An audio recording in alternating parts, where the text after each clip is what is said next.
till I saw everything that I know. Says I gotta go, tired of going solo. But I'm never gonna go there again.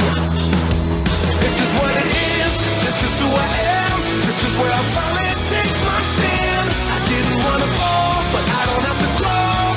I'm not the one with two scarred hands. Giving him the best of everything that's left of the life inside this man. I've been born again. Yes. Are you born again? Amen. Yes. This is Eddie Huff, and this is Fresh Black Coffee. And I'll let you guess what the black is about and what the coffee is about. But we do hope to wake some people up with some of our discussion. It's going to be discussions of local, state, and national politics. But as we are wont to do, we're going to begin today with a reading from the Babylon Bee. Yes. Bikers are a tough and cool crowd, but you can't say they aren't pretty dang smart motorcyclists at the annual rally in Sturgis, South Dakota. Put up a happy birthday Obama sign this week to make sure COVID can't spread. Yes. So, yes. 4D chess dudes. Yeah. That ought to do it, said Billy Butch, a biker from Sacramento. He nailed a small wooden sign in the ground. Putting this sign in should stop any kind of COVID spread, masks or no masks, That's vaccines or no vaccines. You're pretty smart, Billy, said one of his riding buddies, Stabbing Steve. I was pretty dang worried about the old Rona, but then Billy comes along here and saves the day. Bring it in, Billy. The two hugged, but again, no COVID particle spread despite their close proximity thanks to the sign.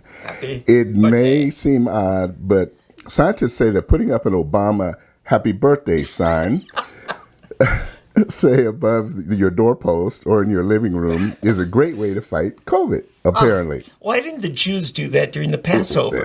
Well, they didn't have to deal with COVID. It was a different Yes. issue, different plague and different thing they were dealing with. Angel of death, COVID. Yeah, there you Some people might say that COVID is the angel of death, the modern version. It may seem odd. I'm sorry. It's really fascinating, said Dr. Abraham Willie. Yes. It seems as soon as COVID particles see that you're at an elite liberal event, they just stop spreading. Amazing. We're also recommending that Black Lives Matter banners or dressing your whole family up as Antifa members be practiced. There you go.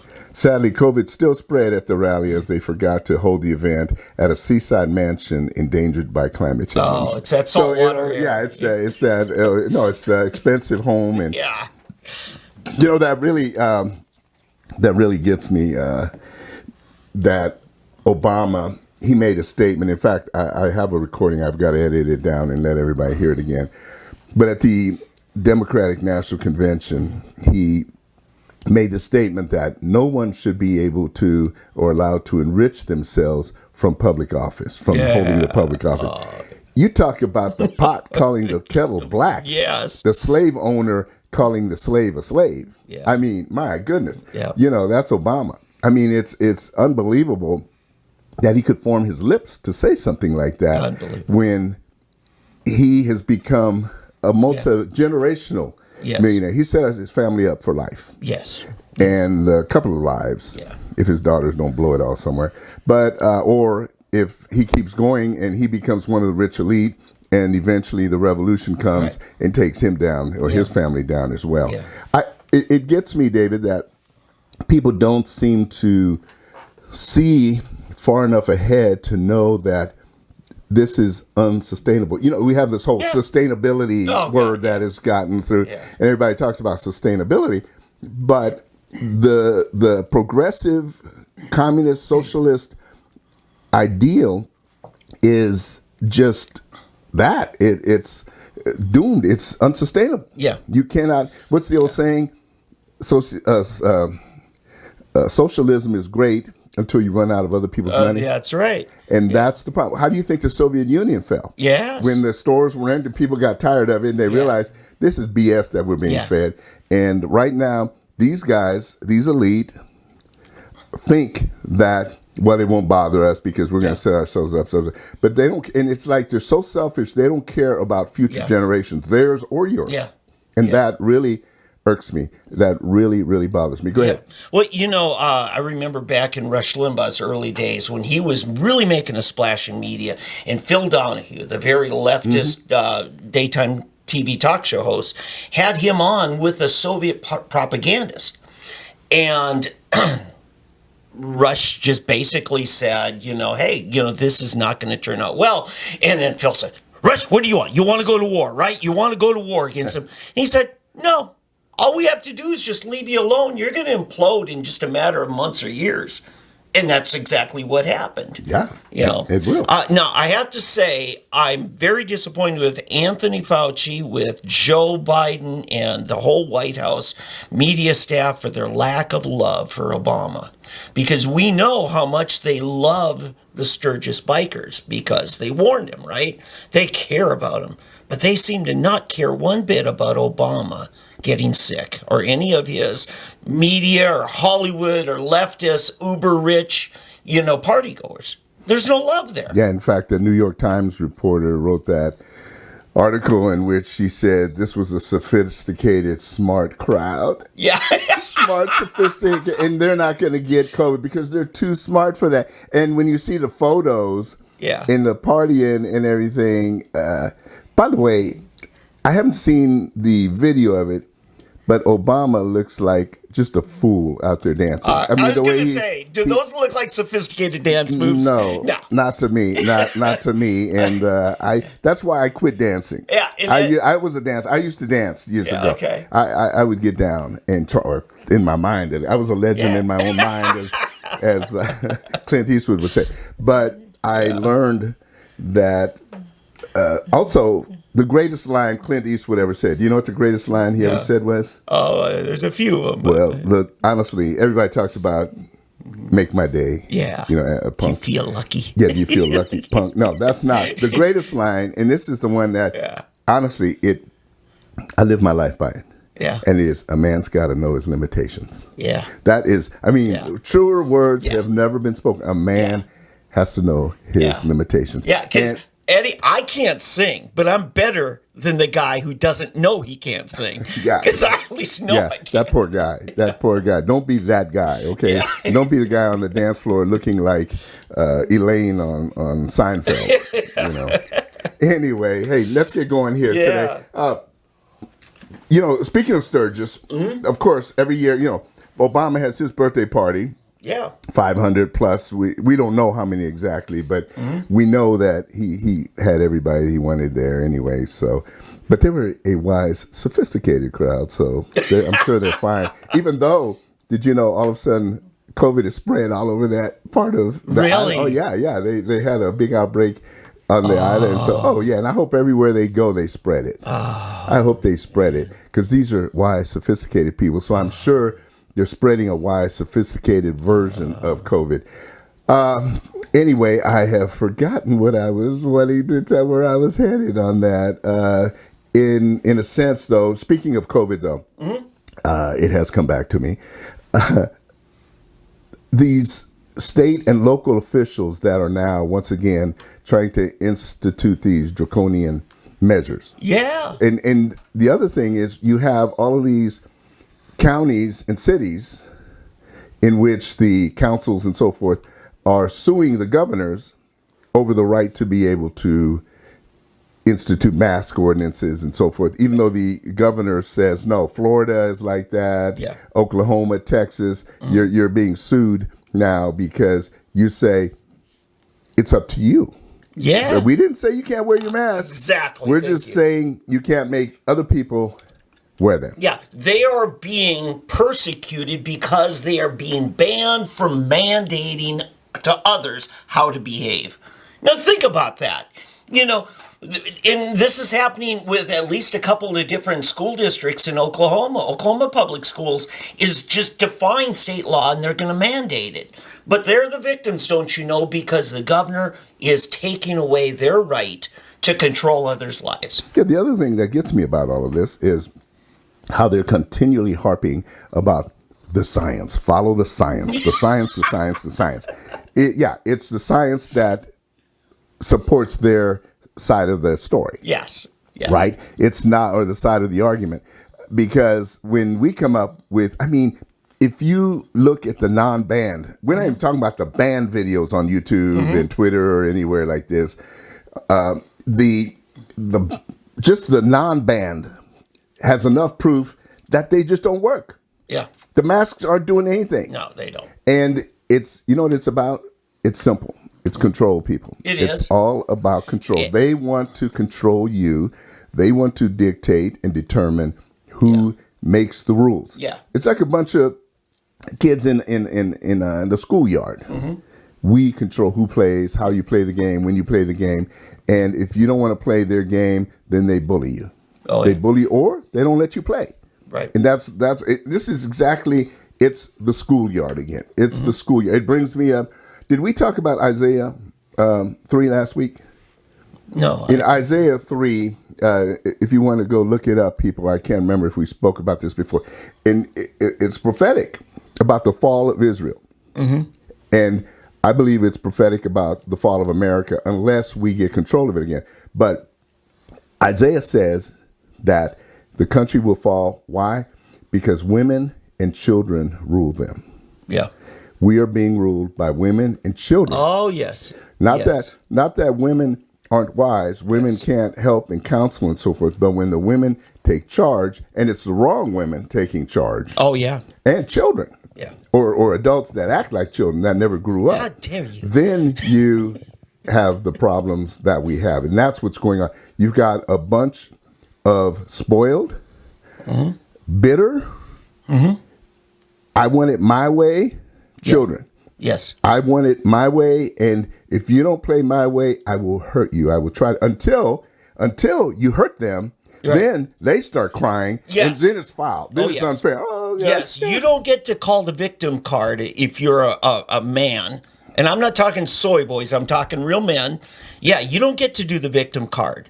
Only the other side. Or a conservative black person, conservative woman, then you don't count. It's you know, Joe Biden said, if you don't vote for me, you ain't black. Yeah, exactly. Well, I guess I ain't black. Yeah. And all those other millions of, I predicted 6 years ago, actually before the election, that there are millions of conservative black people in America. You just don't know who they are. A lot of them are afraid to come out of the closet. Others come out quietly or just hold it quietly within themselves and so forth. But more and more are coming out, and it's good to see. And that's the voice we need to support. We need to begin in Hispanics as well. Yeah. The Texas, these border representatives and mayors that are Democrats are starting to say, hey, this has got to stop. You know, you're trying to play politics to keep yourselves in Washington, and you're destroying my district. You are destroying my district, and we will not have a Democratic Party in Texas, New Mexico, Arizona, California, Louisiana, Oklahoma, and so and Illinois and Georgia too. Did you know that the second largest Mexican population is in the Chicago area? Wow. And then the number 3, I think, is Atlanta. Wow. The number 1 is it'd be as far as statewide, it's Texas, but Georgia, Illinois with the Chicago, and it's, if you look at it, it's because of the trade route or the highway. The interstate highways. You've got 35 that goes all the way up to Chicago from Mexico through Texas and then up all the way up to Kansas, Chicago. And then you've got I-40 going across to Atlanta, and they have been able to take hold there. So that's, but there are many now Hispanics, Mexican and otherwise, Guatemalan, Nicaraguan, El Salvadoran, you name it, that have come to this country, and they're saying, no, this isn't right. This, we tried to come right at the right time for the right reason. But, now we're being invaded. You're starting to, because who are these people going to encroach upon first? The Hispanic community, right? Yeah, it's true. I mean. And if they bring with them the same ideology, the same tribalism, which I say is still very rampant there, which is gang violence is nothing more than tribalism. It is. I'm just going to say it in the black community and Hispanic community, whatever. White people have it too. It's just more sophisticated and wise. Right. And in the halls of Congress, they're called Democrats and Republicans. Yeah. Same tribalism. Same tribalism. And then you have your conservative Republicans, your moderates, and it's fractioning more and more. So anyway, though, David, it's one of these deals that it really concerns me. And getting back to the COVID situation, that's what I believe is going on. It's all about control. The liberals, what they call themselves progressives, they're really regressives. They just want to be in charge. They want to tell other people what to do. And sorry, people, America was not founded upon that principle. Right. I stand with Governor Stitt. I stand with the governors of Florida, Texas, everywhere that they're standing, South Dakota. Yep. Everywhere they're standing up for freedom, liberty, and independence. We have got to support those people in every way. And I'm not just talking about waiting till the election, because we can see what happens when the elections come around, they're rigged. I'm talking about vocally, writing, boycotting. I don't want to hear another radio or TV personality, conservative, well, I'm not for boycotting. Yeah. Well, you're an idiot. If you're not for boycotting, because that's what they're doing to us. Oh, sure. They're shutting us down, and we've got to begin fighting fire with fire. How is it said in the 9/11 Commission? They were at war with us, but we were not at war with them. Right. And that's just it. We were trying to fight with our hands tied behind our back. And I have to say, on this power versus freedom thing, Dick Armey came to town back in 1994 to help a young man, his first political race, Steve Largent. And I was invited to this meeting, and he told us, he said, there are two kinds of people. There's those who love power and those who love freedom. The people who love power attain more of it by taking away freedom from others. He said, and we who love freedom are always at a disadvantage because we're so busy out enjoying our freedom, we're rarely organized to fight back against these new attacks. Yeah. How can the Democrats get away with, you name it, Swalwell? Oh, yeah. I like to call him Smallwell. Yeah. Small guy. I mean, just a pea brain. I mean, the guy, and you talk about a con artist. Yes. Chairman of the Flatulence Caucus. Oh. You had to go there. Yeah. But he is sleeping with a Chinese spy. Yes. You don't hear a peep about it. They're making up stuff on Trump in Russia and his sexual habits, supposedly. Yeah. That never happened. Right. And yet it's everywhere. They're, he did this, he did this. Oh, yeah, you got to believe it. No, it didn't happen. Yeah. Swalwell, it really did happen. And a Chinese spy, she fled the country because they were going to get her. Yeah. This is the guy. And what has happened to him? He's still out there. Yeah, on the Intelligence Committee.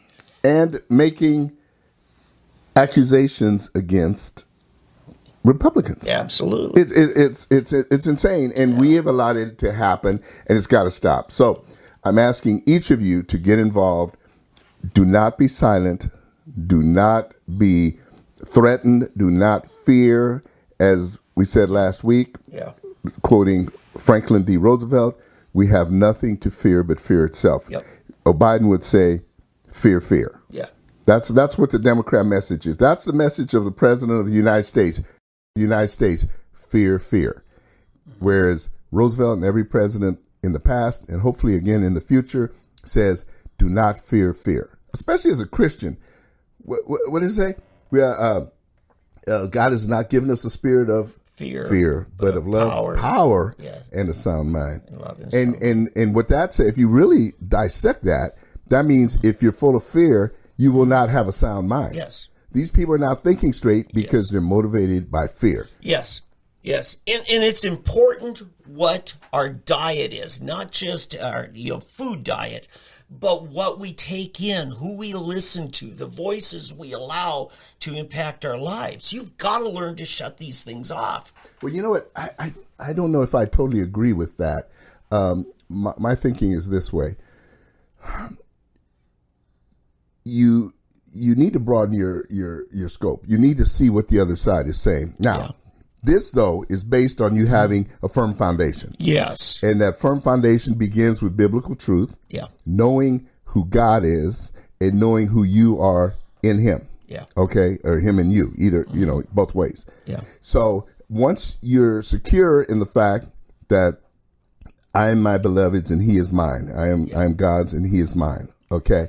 Once you have that and you're secure in that, then you can go ahead and reach out and you just trust God, give me wisdom. God, give me protection. God, show me the truth. Show me the truth. Yes. Allow me, give me a voice, give me authority, give me power, spiritual power. I'm not talking about becoming Superman or anything crazy. Yeah. But I'm just saying, give us the power to win back the righteousness in this nation. And that's what we've got to do. We've got to have people that are grounded. And then those same people need to speak the truth to others. And we've got to, it's a battle. It's a battle. Case in point to talk about that. I had heard a report yesterday that there was an increased susceptibility to having a preemie baby if you're pregnant and you get the COVID vaccine. Now, this morning I tried to look it up so I could document it for today's show. Went on Google, not a thing. Went on DuckDuckGo, not a thing. Finally, I went on Yahoo. I had to dig and dig and dig, and finally I found one. It was the ABC television affiliate in Chicago. And sure enough, the person who wrote the story basically buried it with all kinds of deflective things, but the good editor put the headline in, the thing that matters. And here's that headline. COVID increases the risk of premature birth in pregnant women, studies show. And then they buried it all the way down in the bottom.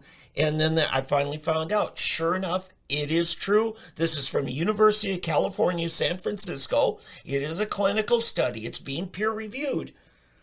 But we had to find this out ourselves, And get this is how bad the political correctness is, okay? So it was a Dr. Karasik, who was the lead author reporting this. She said, Karasik it showed people of color. Now, this is not a conservative right-wing person. She says, Latinx birthing people.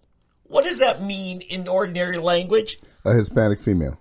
Latino women, yeah. Exactly. Latina mamas, expectant mothers, make up about 40% of giving birth, make up 45% of the population of births. This is a California study, and they made up 72% of the COVID infections. And so she said it's a 40% increase in having a preemie baby if you get that vaccine. You know how they buried it? They said no greater risk of first trimester miscarriages. Well, it has nothing to do with it, but they want us, look here, think about this. It's safe. Forget about the other 3 trimesters. Yes, pay no attention to the man behind that curtain. Right. Yeah. So anyways, that's my case in point. You've got to know what you're looking for. I agree with you. You've got, as Kenneth Hagin once said, you got to be as wise as an old cow. He knew how to eat the hay and leave the sticks. You just don't gobble up everything and just assume it. You have to be discerning, right? Yeah. Oh, yeah, for sure. And that's what it begins with that. But again, I want to just really challenge everyone to be sure that you're grounded in the Word of God, because we've drifted away, and it's so easily deceiving. Or so easy to be deceived when we listen to these. There's so many voices out there today. Yeah. And weird voices.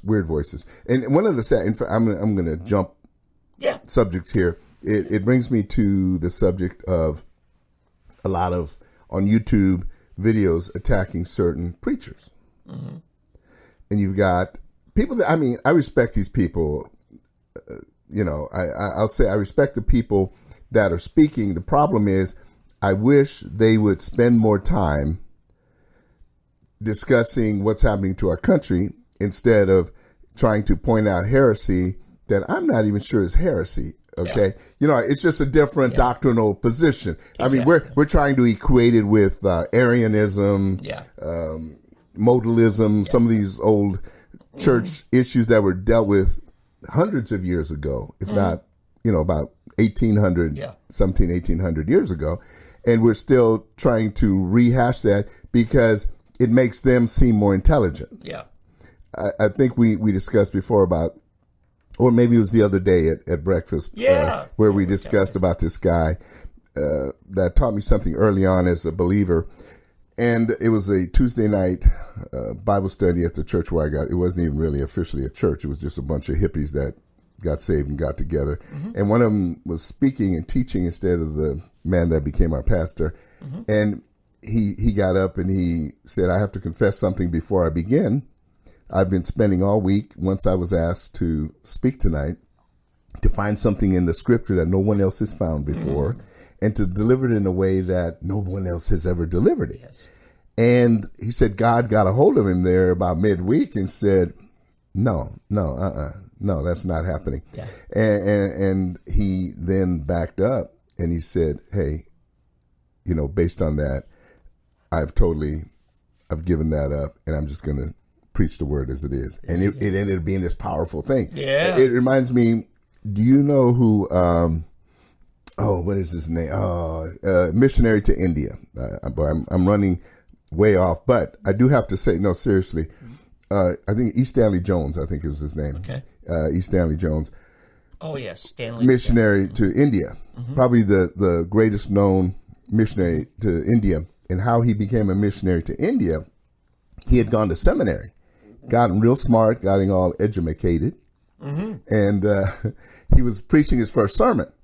And I don't know if you're familiar with the Church of England, but they have these spiral stairs that take you to this pulpit. Yeah. And it's like a crow's nest, and you're overlooking the people. I mean, you're way, you're like 10, and in their 15 defense, feet. this is a time before we had amplified sound, right? Right, So, but it did.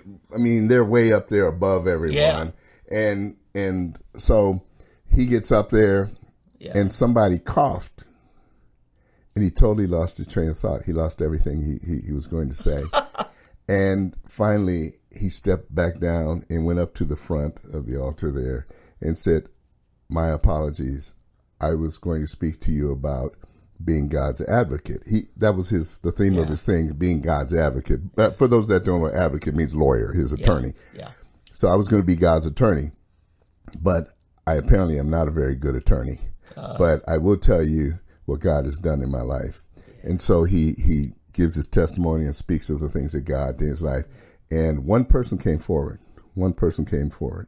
And that one person gave their life to the Lord through his message. That one person then became one of the greatest preachers ever in England in their history. And E. Stanley Jones went to India and led thousands, if not millions of people to the Lord in India. So I'm getting goosebumps while I even tell that story. Every time I hear it, I think of it, just showing how God can work when we humble ourselves and obey. So what we're trying to say today is, again, I can't say this enough, because we are believers. We believe in the power of God, and it's easy for us, like I often do about once a week, want to call fire down and see these people just blown away or whatever, through the power of God, earth open up and swallow up a few of them. Yes. Or a whole lot of them, actually. And but God always brings me back, trust and obey. Yeah. It's trust me, it's okay. It'll be all right. I mean, it looks bad, but it'll be okay. So we've got to be grounded. That way we know how to fight the fight. Yep. The spiritual weapons, the weapons of our warfare are not carnal. They're powerful through God to tearing down these strongholds. And we've got to, because everything out there causes us to do something else. So one of those things is, please, if you're one of those people that has an issue with some of these ministries, especially the bigger churches that seem to be reaching a lot of people, particularly powerful in the area of worship. I won't name them, except that one's from Australia, one's from California, and one's from North Carolina. Boom. Do your homework. And then Houston, Texas. But anyway, if you know people that are attacking these people, just tell them to stop. Tell them to pray for them. I may not go to those churches. I may not buy everything. It's exactly what you said. Eat the hay, spit out the sticks. Yeah. I heard it, eat the meat and spit out the bones. There you go. Sure. So if we would concentrate on that more and focus on the true enemy, I mean, we're talking the real bona fide enemy of the Church of Jesus Christ today, which is located in Washington, D.C. and in many state capitals.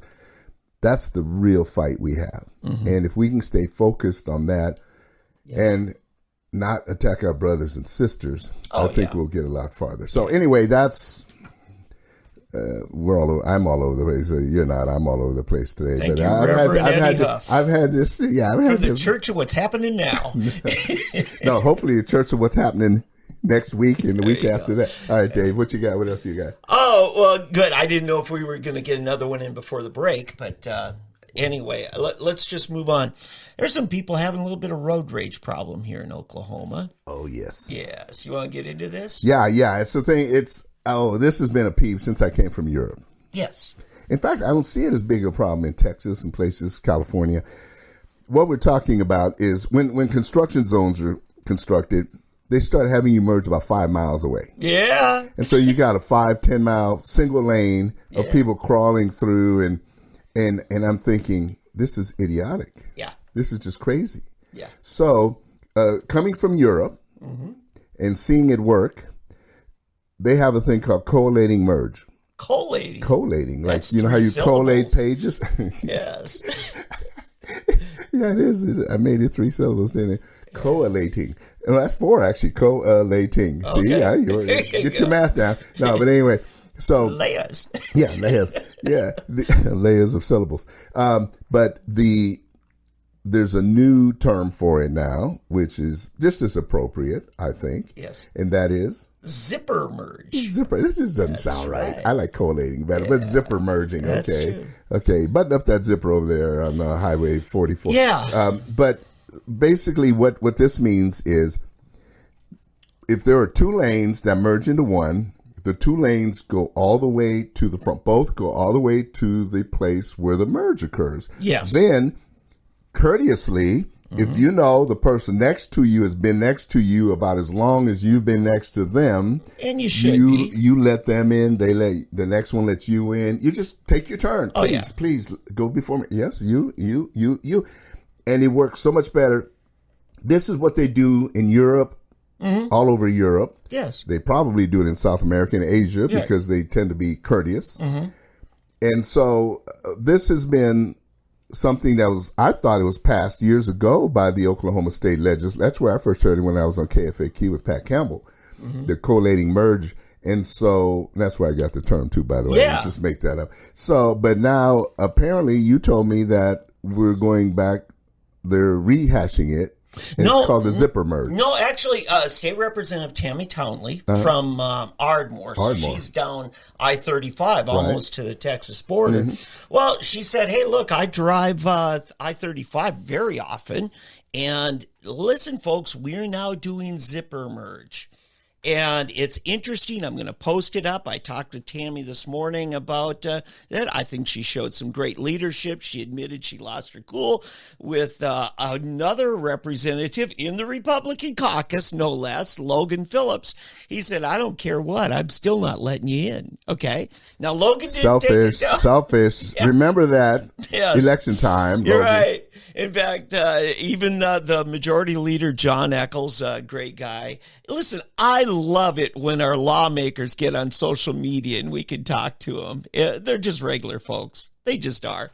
But anyway, it just blew up, and I'm just going to leave the link up at Black.Coffee. That's our website for all of these, supportive articles we post up here. But yeah, and people see, no, the law says merge now, so you have to do it. But Tammy's trying to get a point. No, we no longer have those signs that say merge now. I thought it was over. Again, seriously, this was, I assumed, a state law that we now have collating merge or zipper merge already. So I didn't, but I'm like you. We still see it where people are lining up way back. And it creates all kinds of problems. So my understanding of this, and it may be that we're allowing this or recommending it or maybe doing a pilot study, because we know this isn't the policy here in Tulsa, Oklahoma. I mean, there's enough road construction to tell you that's not the case. But the zipper merge plays an especially important role in an urban setting, because you could have a backup because of high traffic that backs into an arterial traffic intersection, or businesses where people can't shop because that line is a mile long, whereas if they would merge at the last minute, zipper merge, we cut that in half. Oh, yeah, exactly. Yeah. It makes common sense. As I said, in Europe, if they see this, they think, you guys are idiots. I mean, total idiots. That why would you merge 5 miles back when they're working 5 miles? I mean, it makes absolute no sense. Unless, again, they're taking into consideration the selfishness and the greed and the cold-heartedness of people, as State Representative Phillips, who says, I'm not letting you in. Yeah. I mean, honestly, if I heard him say that, I would never vote. I'm just going to say it publicly. I would never vote for a person that said, I'm not letting you. I mean, come on. What kind of attitude is that? Logan Phillips beat the Democrat House leader 3 years ago without spending a dime. I don't care. I know it. There could be a sense of being bulletproof here. Logan, I'm talking to you. Oh, well, yeah. No, if they say pride comes before the fall, he better check that attitude. I think it's just old ways die hard. And people are they're used to one thing and they don't want something new. I think that's what we're dealing with. I think, here's the thing. The way we're doing it now, we're inviting passive-aggressive and antisocial behavior. That's what we talked about this morning. Remember, I told you Tulsa is known as being one of the places that you have some of the most aggressive drivers in the nation. Yeah. And I've come to the conclusion of why that is. I think it's, look at all of you have where you have 4 lanes, like you have 2 each way. Yeah.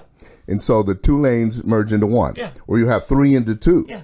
And so you always have somebody on that outside lane that's trying to beat somebody. They're in a hurry for whatever reason. And then, of course, you've got the person on the inside lane who thinks like Logan Phillips, I'm not letting you in. Right. And then they're speeding, doing 50 miles an hour and a 30 mile an hour, 60 miles an hour, trying to beat these people to the deal. Yeah. And it's weird. It just creates the aggressive driver. Whereas don't make a 4-lane road unless you're going to make it all the way down. You got a mile of 2 lanes, and then the next mile is 1 lane, then you got 2 lanes.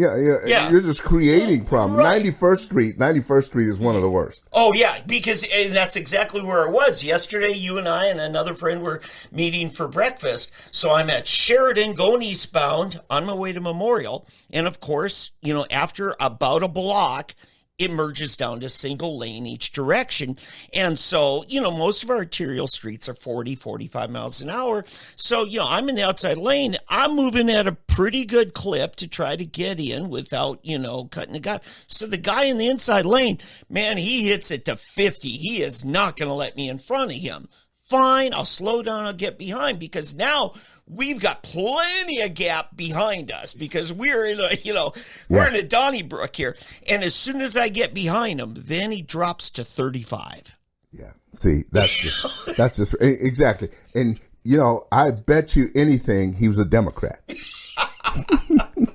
I guarantee you he was a Biden supporter because I'm just going to make you obey the law. Yeah, I think his name was Karen, though. Oh, Karen. Leave Karen. I have a daughter-in-law named Karen, so leave Karen alone. Yeah. It's funny because my wife is always getting on me because I tend to, I do at least a 5 over, and I say at least the 5 over, that they give you. The cops will give you. Just show you're human, right? Right. No. So anyway, my wife always, she's one of these legal persons. Now, she agrees with me on these aggressive drivers at the merging things. But I've always told her that, as Jesus said, the law was made for man, not against man. Boom. She didn't want to hear that, though. She doesn't, she thinks I'm picking and choosing scriptures. But it's true if you think about it. Why do we have speed limits? Why do we have certain rules? It's to help save lives. Yeah, facilitate. But when you have people that are so legalistic, just like they're like Pharisees, they actually end up hurting instead of helping. Right. You've seen it. Let's say the speed limit is 65 on the freeway. Yeah. And you got people doing 65 in the left lane, right, where the traffic is trying to go much quicker, and they're slowing everything down. In the mornings, people are trying to get to work. People are doing 70. Occasionally, you get a pickup truck or a lot of pickup trucks that want to do 80. Yeah. The best thing you can do is if you don't want to do over 65, get in the middle lane. Yeah. If you want to do 50, get in the right lane. Yeah. Do not, and all they're doing is creating, again, more aggressive drivers. You're creating a hazard. In fact, the most beautiful thing I ever saw was on Highway 75 several years ago. And there was a lady in the left lane doing less than the speed limit, just and staying in that left lane. And, everybody's pointing to the right and going, finally a police car came behind her and he saw it and whoop, whoop, he pulled her over and said, gave her a ticket. He gave her a ticket because she was going too slow. Right. They do that. And yes, obstructing the flow of traffic has always been a statute. But now in Oklahoma, just 4 years ago, they passed a law that says if you're in the innermost lane, you must be in the process of passing or turning. Again, European. Yeah, okay. That's what they do in Europe. Exactly, same thing. If you and they're very serious over there because there's no speed limit, as you know, on the Autobahn. Yeah, and if you look behind you see flashing lights. Yeah, it means get over. No matter how fast you're going, if you see flashing lights in your rear view, you pull over because here comes a Porsche or a Beamer or something. Yeah, and it will just fly by you. Yeah. Yeah, my brother was stationed in Wiesbaden for a while back in the 70s, and he said it's not technically true that there's no speed limit. The outside lanes did have some limits, and then trucks were required to only be outside. He said the outside lane was 60, and then the next one was 70, and then the inside two where anybody wants to kill themselves. That's the way he put it. Well, trust me.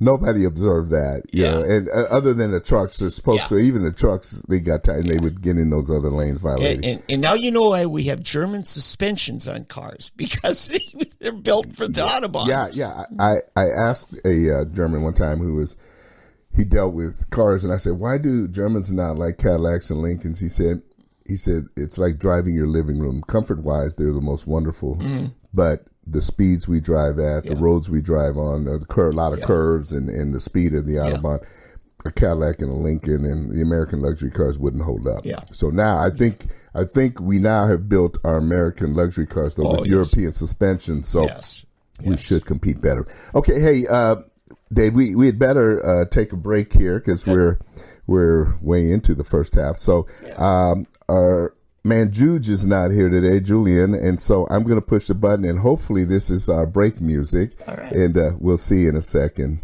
But this is Eddie Huff, and you are listening to Fresh Black Coffee.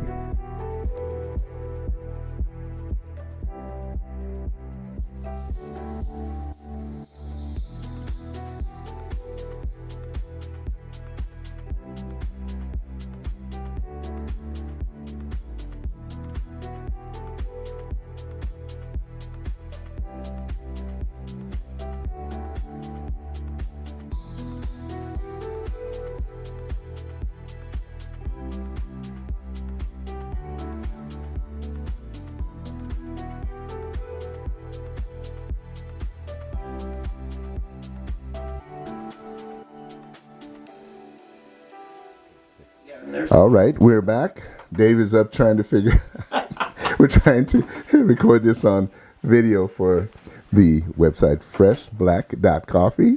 And so if you don't see us on there this week, go to freshblackcoffee.podbean.com. You'll still be able to get the full audio there. Yes. It's amazing. We don't have our 14-year-old engineer here today. And it shows. It shows every time he's not here, something goes wrong. So I don't know if he'd have been able to help us with the video. We're trying to upgrade the video quality, and so instead of using a camera phone, we're using the new Nikon EOS RP Canon. Mirrorless. Canon. Nikon. Oh, that's an Nikon. I'm sorry. It's my camera, and it says Canon right on front. Yeah, a Canon EOS RP. Yeah. Which is the budget version. Yeah. It's funny what they call budget version now. Yeah. It's still over $1,000. But the next, it's closest relative is like $2,500. I mean, it's amazing. Yeah. Talk about, I mean, that could lead into a new conversation about inflation. Yeah. That everything's gone so high. Yeah, everything's going to be 2,500. I want to, just before we continue on, Eddie, as the founder of Sooner Politics, which of course is a consortium of bloggers, right? It's a platform. I don't have any editorial power over it, but we've got about 80 Oklahoma political bloggers, conservative, of various stripes. But Fresh Black Coffee is now part of that. And to welcome you as one of the syndicated journalists, I want to give you a Sooner Politics News mug. You are now a syndicated journalist. What if I don't want to be a part of it? I'm kidding. Yeah, I was just a question. You know, assuming you're presumptuous. Yes. You're presuming that I want to be a part of Sooner Politics. Oh wait, sell it on eBay. Could I be a part of Texas Lone Star Politics? Yeah. Yeah, the difficult thing, and I ask if people don't want to be on it, it's like, fine. But an RSS feed is essentially, you're throwing up to the world that take it. Sure. No, I understand. RSS. I'm messing with you. But I'm messing with you. Yeah. That's what I like to do. But anyway, I want to say also this: podcasting is growing. You've been a part of the rich tradition that was nearly 20 years of KFAQ, right? And now they are planning to switch formats. Oh, they've done it. Okay. It's a sports radio now. Yeah. And, they were still talk this last week, but they've lost a lot of their staff. They still have some of it, at least this last week, but it's going away within days. Okay. But, and KFAQ was kind of the last of the traditional conservative talk show stations in Oklahoma. So we need podcasting more than ever. We need citizen journalism more than ever. And for that, this is your baby. I salute you. I'm here to assist you. And I want to encourage others. Get in it. There's plenty of room. Yeah. You're not going to make any money, but that's all right. Yeah. Yet, anyway. Yeah, yet. Speak for yourself. Coffee, buy coffee. Yeah. Nobody told Julian that. Pay them more. Yes. Pay them more. No. Anyway, yes, the reason we're here is because no radio station in Tulsa, anyway, in this area, seems to want to have truly conservative voices. Yeah. I know Everett Piper was trying to get on. He ended up in Muskogee. Yep.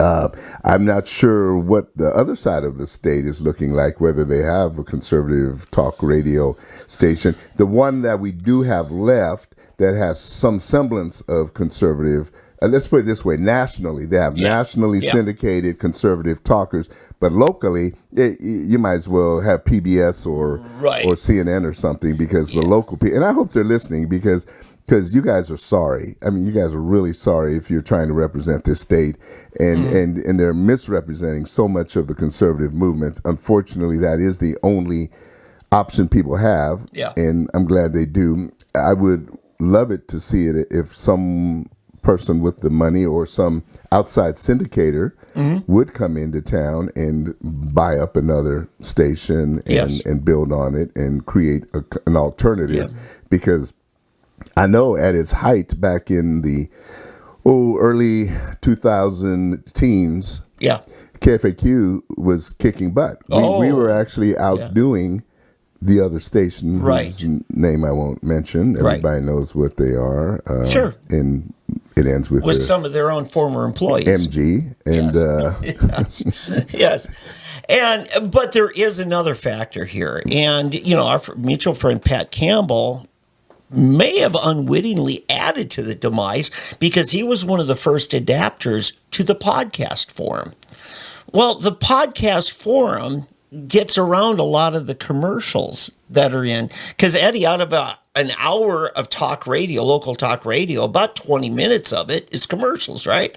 It's true. Yeah. It's true. So actually, it was more. I think we figured out it was 35 minutes of actual talk, and the rest was news and commercials. Yeah. So the podcast, you can listen to it when you want, as you want, without the commercials. Right. Other than they usually podcasters start out with a commercial or two, brought to you by da da da da. I'm hoping to get a few. Yes, and we would glad to. Or we will sell vitamins and coffee, right? and prepper stuff. Yeah. What else is Alex I don't know selling? I don't know what vitamins you're talking about. I'm mocking Alex Jones. Infowars. I got you. Yes. Poor Alex Jones. I'll leave that laying for now. There's a whole deal.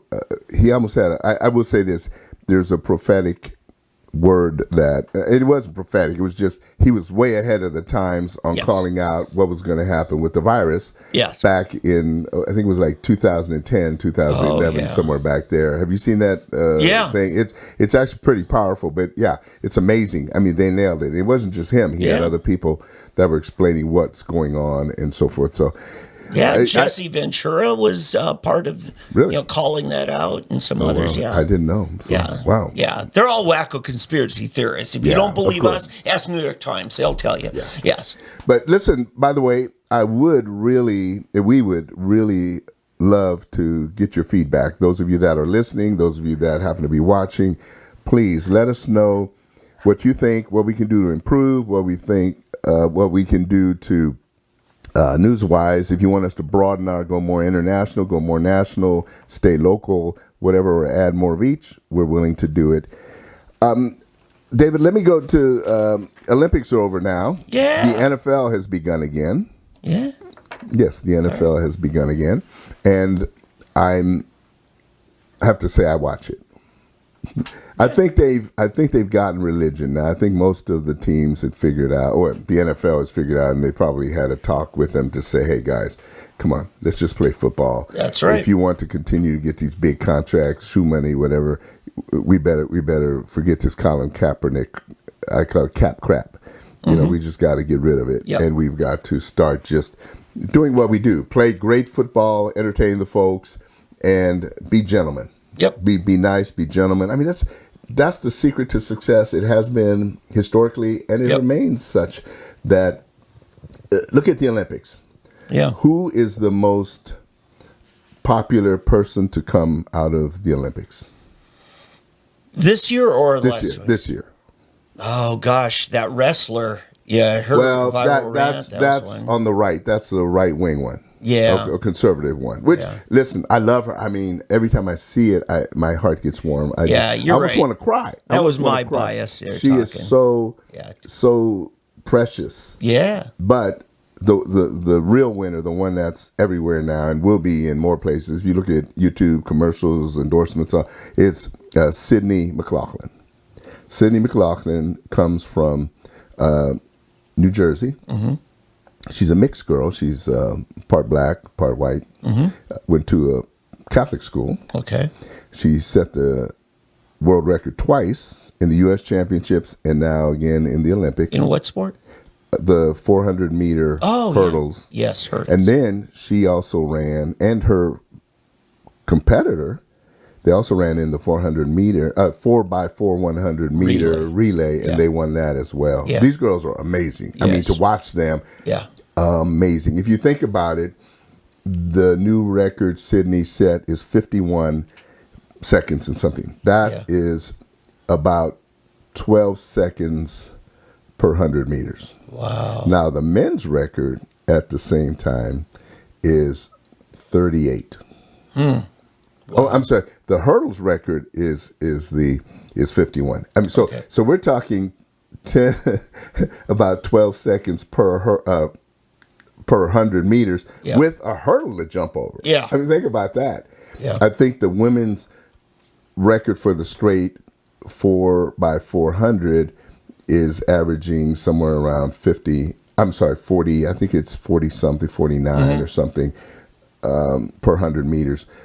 Yeah. And if you look at that, that's 10 seconds per 100 meters. And the men's is 38, which means it's like, what, just above 8 seconds per per 100 meters. I mean, it's incredible, and it keeps being broken. These things keep being broken, these records, and so what is going to eventually happen? Yeah. But anyway, getting back to the NFL, I really sincerely hope that the players have gotten rid of the foolishness and decided to concentrate on entertaining the people, having a just playing their game, playing their hearts, representing their cities, their teams, each other.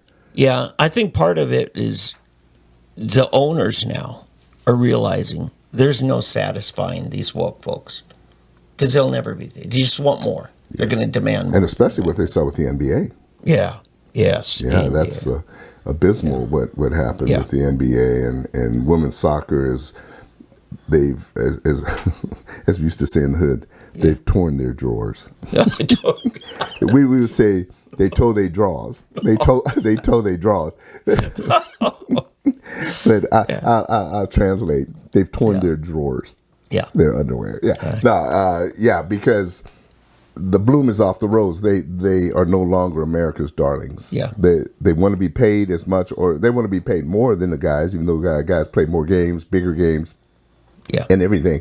The women feel that because they're at the world championship level in their sport, that probably a third of the people watch, if that, maybe a quarter of the people watch that watch the men's soccer internationally. Yeah.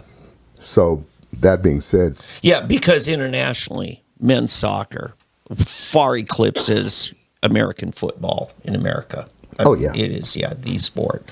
We're a little bit different here, in North America. We're trying to catch up, but so there's that, and I think it also underlines this point. As a major sports league franchise, you have an opportunity to become part of what unites a community, a state, a region, and there's power in that. In representing, I mean, why do they call themselves after cities and after states or even New England, right? Is because, we want you to all identify as this. It's kind of like the power. I've been talking in education reform. In fact, yesterday I spoke with the Secretary of Education, Ryan Walters, and, the whole thing about what brings a community together, much of it is that Friday night football game. And if you really, as a school, want your community to get behind you, make a big deal out of uniting. Say, here's who we are. Here's who we represent. These are our best kids. Yeah, that's exactly right. But it's become all about me. Yeah.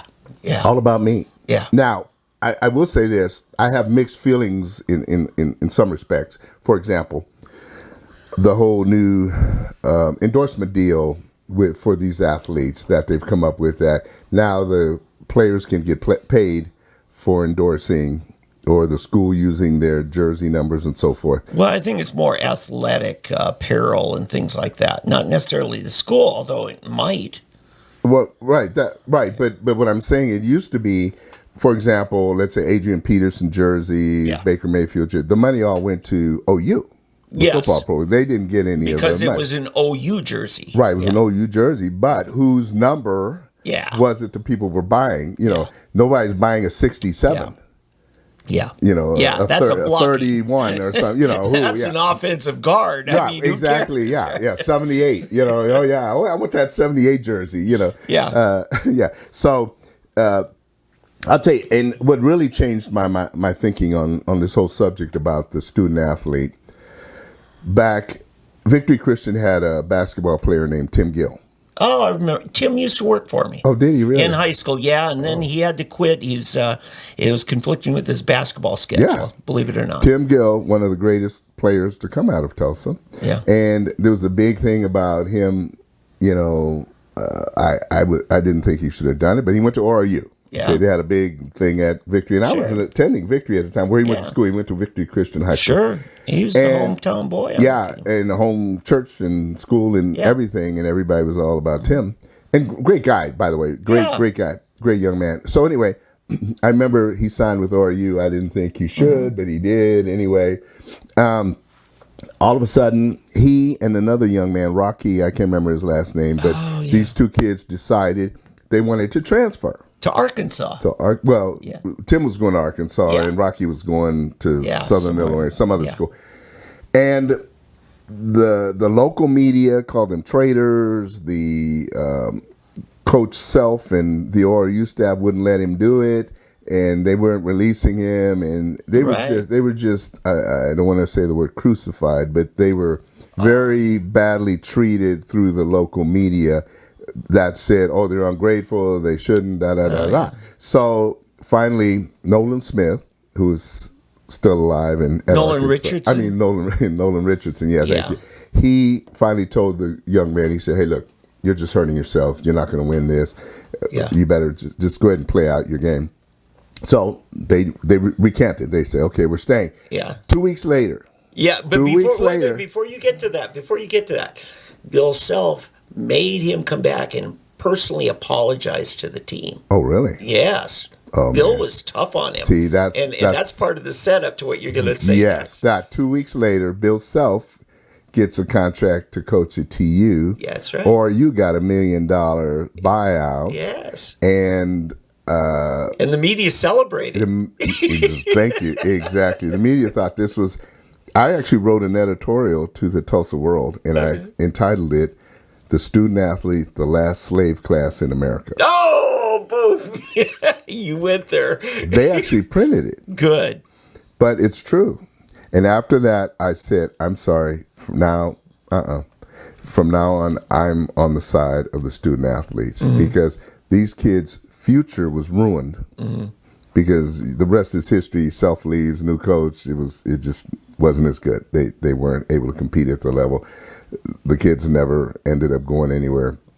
Tim actually injured himself. He hurt his ankle and never fully recovered. Yeah. I remember I had my, what would you call, nephew-in-law. He's married to my niece. Yeah. And he played at TU. Yeah. In fact, as far as I know, he still owns the assist record at the University of Tulsa. And his name was Greg Harrington. I'll just say his name. And we used to go to all the games. This was when Self was there. And so Greg, years later, he would come into town once a year. Up in North Tulsa, they would have these charity basketball tournaments. And they make up all of these teams. And then the players, they would actually get paid to participate, but the bulk of the money went to charity. Yeah. So I remember Greg came into town and he was playing up there, and I was watching, and I saw Tim Gill there. Tim was playing on some team. And I asked Greg, what about Tim? He says, Tim is still the best.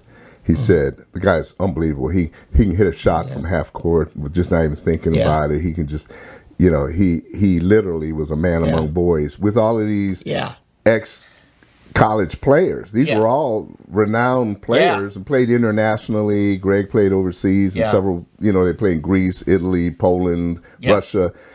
And he said that Tim was still just an unbelievable athlete. And then I met him several years later, and he, because our kids went to school together back then. That's how I knew him at Victory. But he, just the nicest young man. Just, you talk about just a great guy. Tim Gill was. But that incident really caused me to rethink this, that these athletes should get the benefit because the coaches benefit, the schools benefit, the team. Now, I wouldn't do it the way they're doing it because here's my thought. I am number 77, 67, 67, 51, and I'm blocking opening holes for number 32, number 28, number 1. I'm keeping people from tackling number 1 back there. That's just it. And number 1 is getting rich, making money, while I'm getting beat up here, trying to protect this guy. So, to me, what I think should happen, that the money should go into a pool. The kid who is the number 1 or number 28 or whatever, because they are talented at what they do, they should get a certain portion of it. But that money then should also be spread out among all the other guys that are up there working out with him every day, making them better, getting beat up on the. So you want to socialize it? No, not really. I'm just Yeah. that's a Oh dig. no. Yeah. No. To an extent, yes. To an extent, yes. It is true. But the problem is, it's not. We're not trying to share equally with everybody because, see, the problem is certain. In my opinion, the problem is that people don't value certain positions. Yeah. Yeah. You know, who gets the best looking girl all the time? Yeah. The quarterback, Yeah, right? of course. Yeah. And then the running back, and then of Yes. course you got. It's like a little pecking order. Yeah, it you is. know? It is. You got your elite, your super. Yeah. You got your quarterbacks, your running backs, your wide receivers, defensive backs, and then it gets down, and finally you get to the offensive guard. Yeah, I know. I used to be. I handled operations for a homeschool football team here in town that was 4-time national champion amongst homeschoolers, and I remember talking to the linemen. I said, "So now, what stats do you guys get?" And they said, "Oh no, we're the only offensive guards, the only ones who have no stats." And then Max Preps came up with one. It's called a pancake block. That's when you knock the guy flat on his butt. Back. Yeah, right. Yep. Yeah, it's called a pancake block. Yeah. So they wanted something for everybody. But it is an issue because they have gone to that system now where they are actually paying some of these athletes for their talent and their endorsements. All right. Go ahead. Before you get into that, back to Tim Gill. And I've talked to several people that were close to the ORU program and stuff at that. Those were, to me, the high marks. And they'll tell you what also helped make Tim Gill as good as he was a little school up in Indiana called Valparaiso, and Homer Drew and Bryce Drew and his brother. And because you need people to push you. And they always knew that winning that Valpo game was going to take everything off. And now the Homer Drew's boys, his son just won the national championship with Baylor. Right? I mean, didn't Baylor? I know they were in the championship. And Bryce is with Grand Canyon University. Yeah. So both of them went to the NCAAs this year. So, it's that legacy building, but you don't do it alone. Sometimes it's your competition that makes you a better person. Right. Yeah. And you're right. Baylor did win the national championship. Yeah. So. Yeah, that is true. Iron sharpens iron, and the competition creates more competition. And so I think Bill Self and Tim Gill made Valpo a better program. Oh, yeah.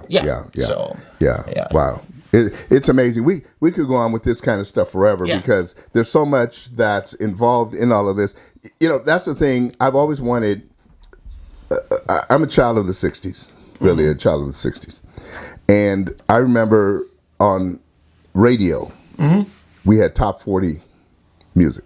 Yeah. You didn't have a soul station. You didn't have a jazz station. Oh, You yeah. didn't have a blah, blah, blah.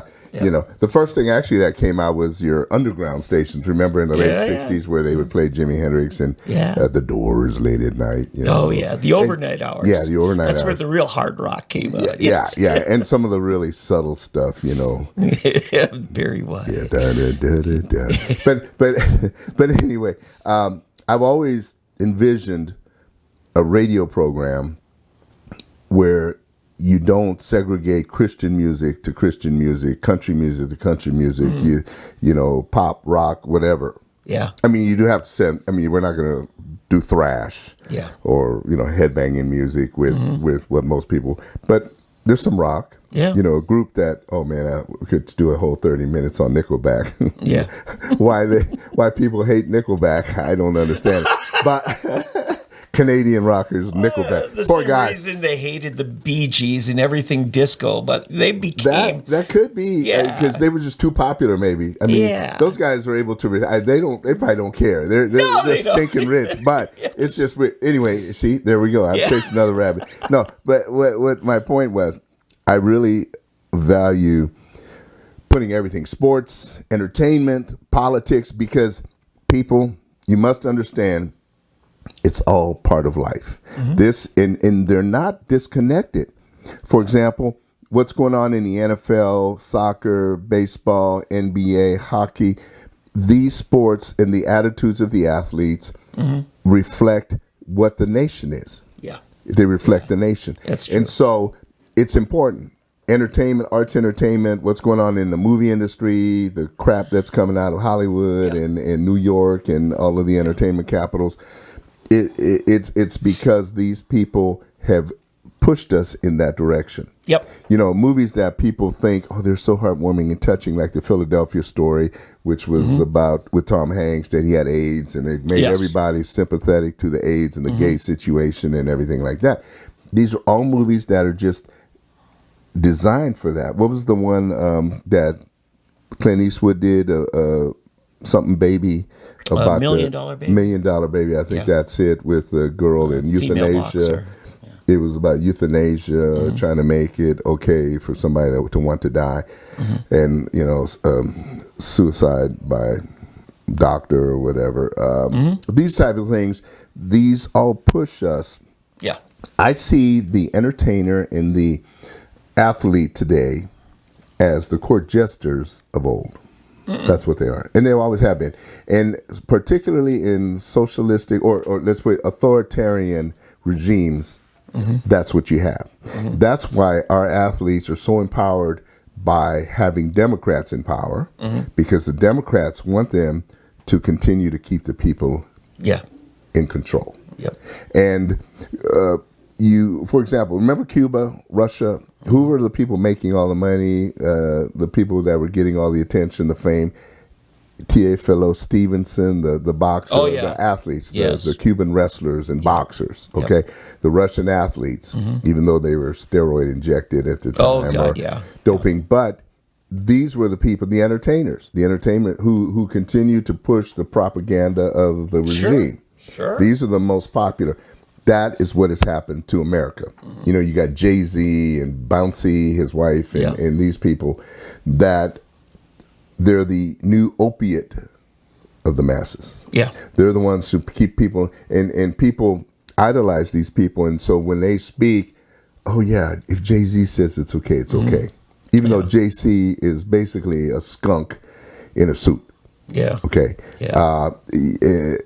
I don't mince words. I have no good feeling about Jay-Z and whatever. Yeah. And there's others. There's other people I respect more. But this is what's happened to America.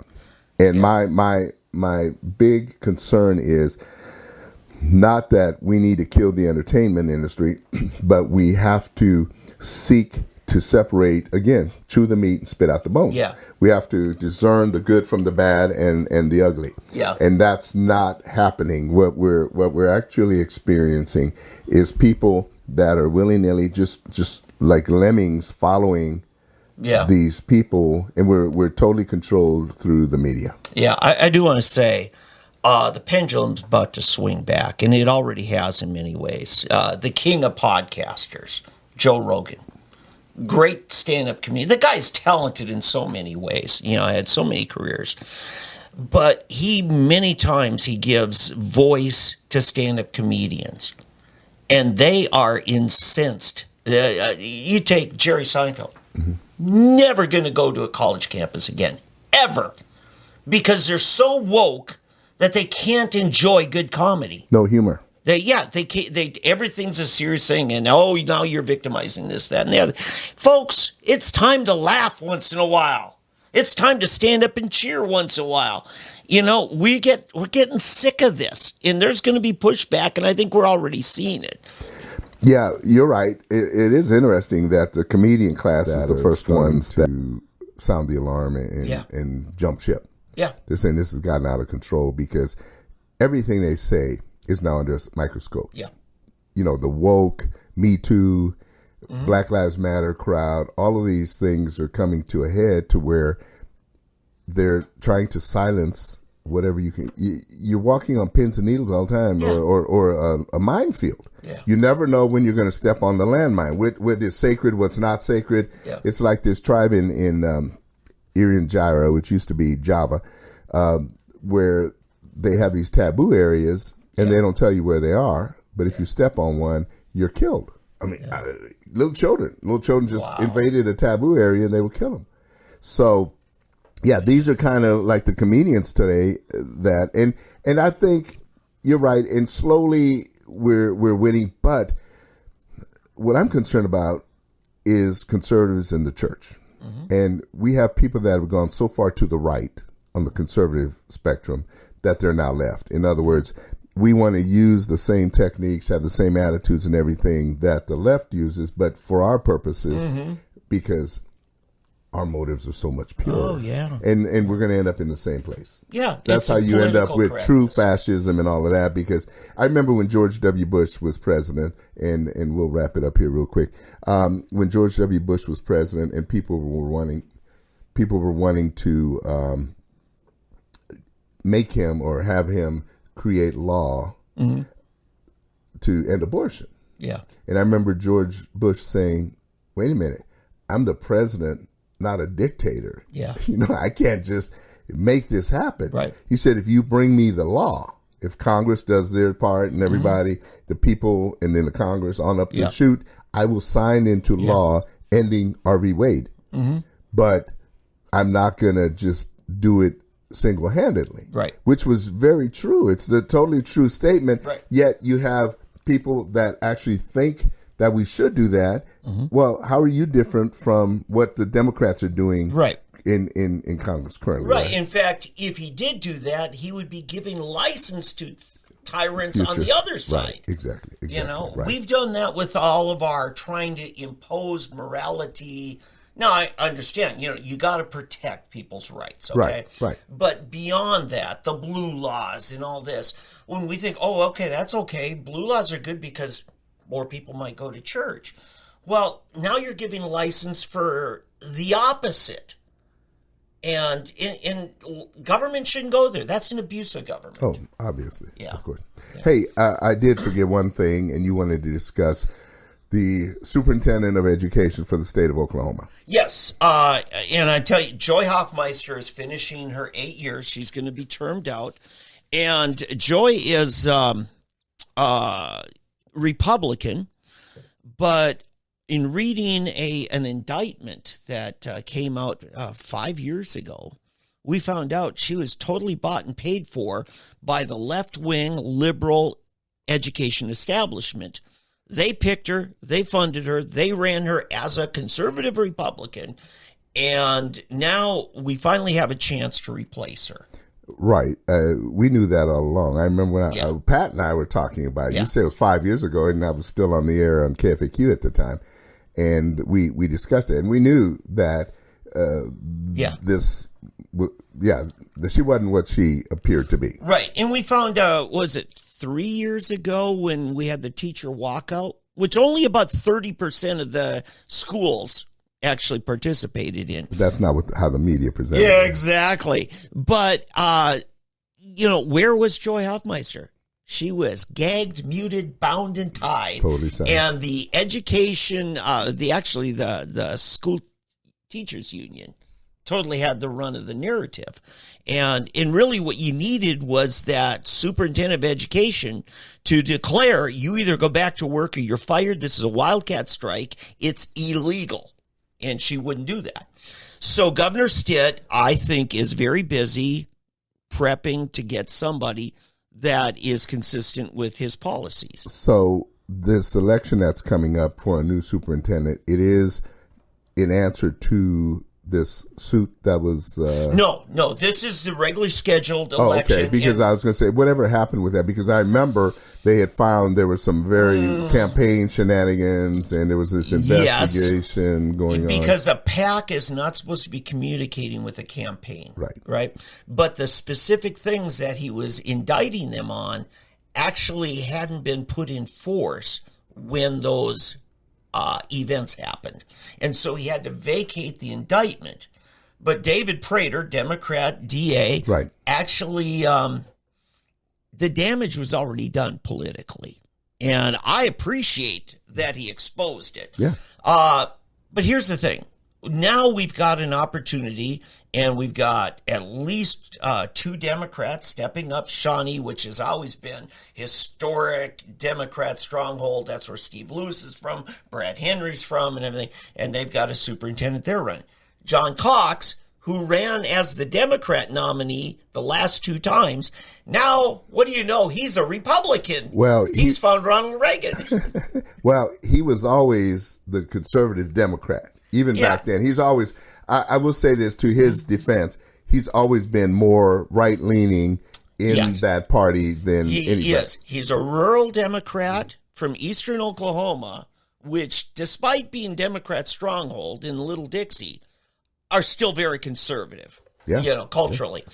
So, but now we got this young guy, Ryan Walters, who's also from Little Dixie, or the gateway to, McAllister, is still an active school teacher. He was a finalist for Teacher of the Year, and I found to be a very engaging man yesterday when the two of us talked. But he is all about reform, and more importantly, and this was his number one point, everything's got to be focused on the student. Student-centered. Now, what happened this year in the legislation was massive reform happened this year. This may have been the biggest year for our legislature in reforming education. Which is interesting because that news didn't get to the people. Oh, God, no. Or if it did, it was all bad news. I mean, I was talking to a school board member up here in Shoto Maize School District. And one of the greatest things was reforming the funding, because currently, up to now, what it's been is if your school district has a drop in enrollment, that's okay. You can run last year's numbers. Well, but if that was a drop from the year before, that's okay. You can run the numbers from 2 years ago, and we'll pay you for ghost students that you no longer teach. Right. So sometimes you got a situation where 3 different school districts are getting funded for the same kid because he moved. Right. And, I talked about it, and this guy says, this is going to be terrible. I said, no, it's going to result in actually more per student being funded to these school districts because we're not divvying it up in more slices. It's a bigger slice of the pie. So you're going to get more. He says, well, I don't know that. He says, our superintendent doesn't say it that way. I said, well, that's your problem. You're getting all your information as a school board from your superintendent. And so Ryan and I had a great talk on that. He has some great things to say, and I encouraged what he said. What he called the worst day of his teaching career was an incredible confrontation with critical race theory. And because he was part of the team that wrote the legislation and ran it through the legislature, and then to have other teachers sabotage him to the point where the kids in his AP class at Millwood High School, Oklahoma City, literally protested against him. But what he did to turn those kids around, and by the end of that class period, they were apologizing to him, and they said, we're just glad to know that what that other teacher said about you was nothing but lies. Wow. That's good. And so you're going to see that. Listen, he hasn't really come out in great detail about what he stands for, but we know that he's going into enemy territory. I'm not saying I'm endorsing him. I'm saying I like what I heard. I don't know that there's not going to be others in the race, but I do feel like we got one guy who gets it so far, what I wanted to see happen in education. And listen, it's going to take years, probably decades to fix. Oh, of course. Yeah. Of course. I wish he were here in Tulsa. I hope he does something with our, it's such the level of, to me, incompetency is just staggering. I remember just about 6-7 years ago, the big thing was the fact that we had overcrowding in our classrooms. Mm-hmm. Remember? It was a big deal. Yeah. That same year, at the end of the same year, we closed 14 schools in North Tulsa and moved all those kids to in those overcrowded. Yeah. Why not move the kids to those schools you closed if you're overcrowded? Yeah. Just move them. Oh, no, that can't happen. That can't happen. Yeah. To me, honestly, there are some very simple fixes to education. But the problem is it gets down to, again, money. Yeah. It always ends up with money. And I'll finish with this. right now, we know that the scripture says the love of money is the root of all evil. Yes. And what we see in America right now is an incredible love of money. It's all about money. Money, money, money, money, money. Money, money, money, money. And until people understand, as Booker T. Washington once said, it's not about how much you make, it's about how much you keep. Yeah. That because more money is being made today than has ever been made in the history of the world. Mm-hmm. However, we're spending it faster than we're getting it in. We're spending kids' money. And because we're spending it so fast, it continually can't be replaced. And so what do? We keep increasing the need for money. Yeah. And it's never enough. Yeah. It's an insatiable, unsustainable hunger for more money, more money, more money, more money. Yeah. And as long as we keep pumping up people like Jay-Z and Beyonce and so-and-so, the Kardashians and everything. Jay-Z, for example, I understand he's got a yacht that is, or I don't know if they bought it or they're leasing it, but it's I think a $300 million yacht. Now, get that, $300 million jet plane. In fact, he may have more than one plane. All of these things, and these are supposed to be the people that we look up to when you've got black educators, black scientists, black, you name it. And I'm using black just to make it comparable to do apples and apples. Yeah. And yet these people are considered nothing. We don't care about them. We're going to take away from them to give to these other, what I call them, smooth booties that are pretenders, like the Obamas, who have done nothing but get wealthy off other people's money. Your money, my money, and the people in the hood that they represented in Chicago and elsewhere. And then, of course, in the United States Senate. And the people have bought into this stuff, and it's got to stop. So I'm calling on Christians in particular to start. We always start with prayer, with faith, and you've got to stand for the truth. Don't buy the lie. Don't allow someone else to define people that you respected and you know. Go find out the real truth, and don't buy symbolism over substance. You look at our election with the Christians that were so down on Donald Trump. Okay, I like what I resemble that. I like what Jerry Falwell said. We're electing a president, not a pastor. Yes. And some of the greatest leaders to help Jews and Christians have been non-Jews and Christians. Nebuchadnezzar, Cyrus, Darius, there were Augustine. What's his name? Not Augustine, I'm sorry. Constantine. There you go. Okay. These people have all come in and understood, for whatever reason, we don't know why, other than God moved upon these men to help and deliver his people. And that's what we need right now. We need, I don't care if it's Joe Biden, I don't care if it was Barack Obama, I don't care if it's the next one, that we need to see these people rise up and start making good, just laws. You talk about social justice, just give me some justice.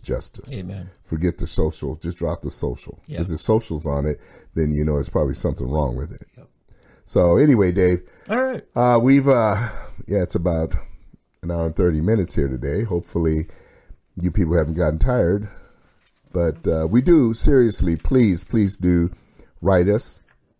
You can, those of you that listen on Podbean, please comment. My email is freshblackcoffee@gmail.com, freshblackcoffee@gmail.com. Dave reads, if you are listening or watching on Sooner Politics, please look at contact us there, or freshblack.coffee. That's a new site, which should have video. Hopefully, we don't know how much of it actually recorded. We'll work on that. It's a new camera and new system, so we'll see. But in any event, we do thank you so much. We don't take it for granted that you are listening to us, and we hope that we're able to fill a need, and we really appreciate your listening. So thank you all, and God bless, and have a great week. That's right.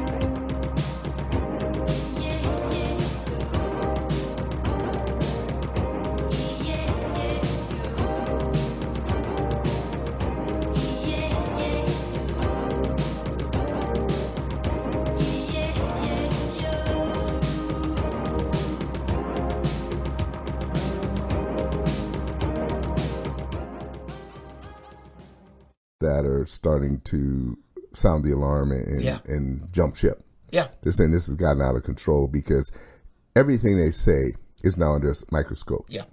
You know, the woke, Me Too, Black Lives Matter crowd, all of these things are coming to a head to where they're trying to silence whatever you can. You're walking on pins and needles all the time, or a minefield. Yeah. You never know when you're going to step on the landmine. What is sacred, what's not sacred. Yeah. It's like this tribe in Irian Jaya, which used to be Java, where they have these taboo areas, and they don't tell you where they are. But if you step on one, you're killed.